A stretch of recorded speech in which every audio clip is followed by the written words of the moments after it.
The sobs came from his kitchen at 3 in the morning, soft and broken like a wounded animal trying not to be heard. Samuel Garrett stood in his bedroom doorway, bare feet on cold floorboards, listening to the sound that had pulled him from restless sleep. He'd hired the girl 2 weeks ago when she'd appeared at his door like a ghost in a tattered dress, claiming she could cook and asking for nothing but shelter and meals in return. He'd said yes because his own cooking was killing him slowly, beans and hardtack wearing holes in his gut. But mostly he'd said yes because something in her dark eyes reminded him of the daughter he'd lost to fever 3 winters past, the same quiet desperation that said the world had already taken everything worth having. Now he crept down the hallway, avoiding the creaking board by the stairs. Through the kitchen doorway, he could see her silhouette hunched over the table, shoulders shaking with the effort of staying quiet. Moonlight through the window caught the wet tracks on her cheeks. In her hands she clutched something small and dark, a photograph, he realized. Her fingers traced its edges like she was trying to memorize what was already lost. Samuel had learned not to ask questions. In this country everyone carried ghosts, and most folks preferred to let sleeping devils lie. But watching her cry over that photograph stirred something in his chest that had been buried alongside his own family. The girl couldn't be more than 16, all sharp angles and hollow cheeks, like she'd been living on hope and air for too long. She'd been a good worker, better than good. His meals had become something to look forward to instead of endure. She moved through his house like morning mist, there when needed, invisible when not. She never spoke unless spoken to, never asked for anything extra, never gave him cause to regret his kindness, but she also never smiled, never hummed while she worked, never showed any sign that she was anything more than a pretty ghost haunting his kitchen. Tonight was different. Tonight the careful walls she'd built around herself had cracked open, and the sound of her grief was filling his empty house with something dangerously close to life. Samuel knew he should turn around, go back to bed, let her have her private moment of sorrow, but his feet carried him forward anyway, drawn by an ache he thought he'd learned to ignore. She looked up when his shadow fell across the table, her eyes wide with the caught animal fear of someone who'd learned that witness meant vulnerability, and vulnerability meant pain.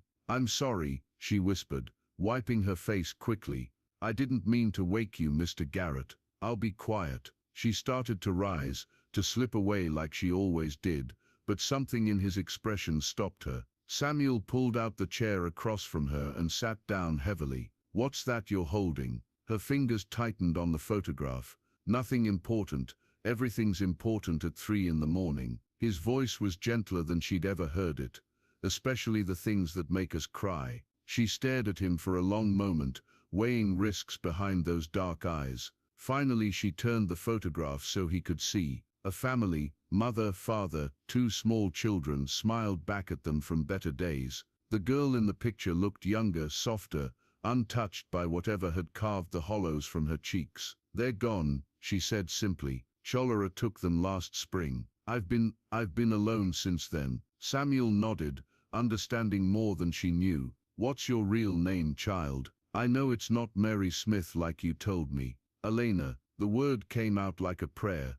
"Elena Rodriguez. Where are your people, Elena?" Her laugh held no humor. "What people? I'm the last one left." She touched the photograph again. "I keep thinking maybe if I stare at this long enough, I can go back, make it so none of it happened. Make it so I'm not alone." Samuel finished. Something passed between them in the darkness, an understanding born of shared loss. Samuel had buried a wife and daughter. Elena had buried everything. They were both survivors of different catastrophes, learning to breathe in a world that had taken their reasons for living. "You don't have to be alone," he said quietly. She shook her head. "You don't understand. People like me, we don't get to stay anywhere. Someone always finds out, always decides we don't belong. People like you, Mexican, poor, nobody." She said it like it was a disease she carried. "Sooner or later someone in town will start asking questions. Where did I come from? Why am I here? And then you'll have to choose between keeping me and keeping your good standing with folks who matter." Samuel leaned back in his chair,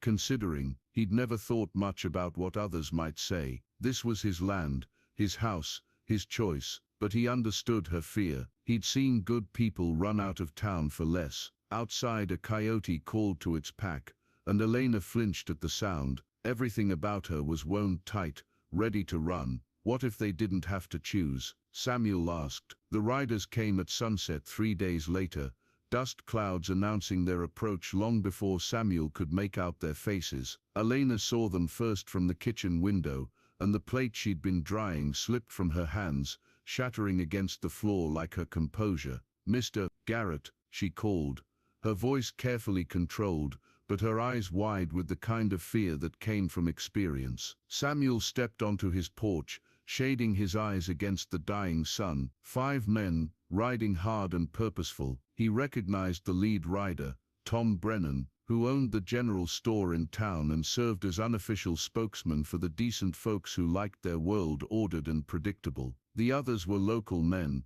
farmers and merchants Samuel had known for years, men who'd helped him bury his family, who'd brought food during the dark months after. They pulled up short of the porch, horses snorting and stamping. Brennan's face was grim, the kind of expression that preceded difficult conversations. "Sam," Brennan nodded, "we need to talk." "Light down then. Elena just made coffee. It's about the girl we need to talk." Brennan stayed mounted, and Samuel understood the message. This wasn't a social call. "What about her? Word's gotten around town about your new help. Folks are asking questions." Brennan's voice carried the weight of community concern. "Mexican girl shows up out of nowhere. No family, no references. Some folks think that's suspicious." Samuel's jaw tightened. "Suspicious how? You know how. These are dangerous times, Sam. We got Apache stirring up trouble to the south, bandits crossing the border, cattle thieves working these ranges. A girl like that could be scouting for any number of bad elements. She's 16 years old enough to carry messages, old enough to count livestock and note routines." This from Jake Morrison, a rancher whose spread bordered Samuel's. "My wife saw her in town last week, asking questions about who lives where, what routes the supply wagons take." Samuel felt something cold settle in his stomach. "She was buying supplies. I sent her, maybe. Or maybe she was mapping our defenses." Brennan leaned forward in his saddle. "Look, Sam, we all respect what you've been through. Losing Mary and little Catherine the way you did.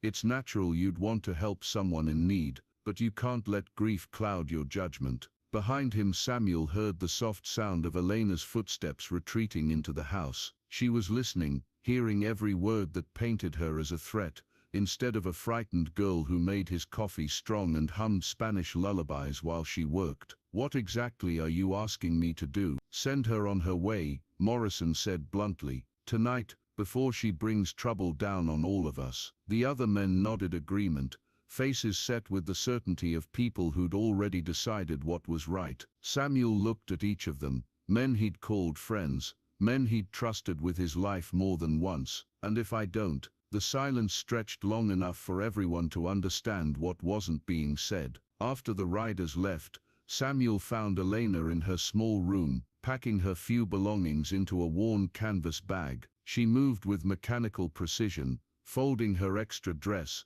tucking away the photograph, gathering the pieces of a life that had never been allowed to take root anywhere. "You don't have to go," he said from the doorway. "Yes, I do." She didn't look at him. "I heard what they said. They're right, you know, about people like me bringing trouble. I should have moved on already. People like you." He stepped into the room. "What people are those, Elena?" "The unwanted ones." She closed the bag with shaking fingers. "The ones who don't fit anywhere, don't belong to anyone. I'm used to it." Samuel watched her for a moment.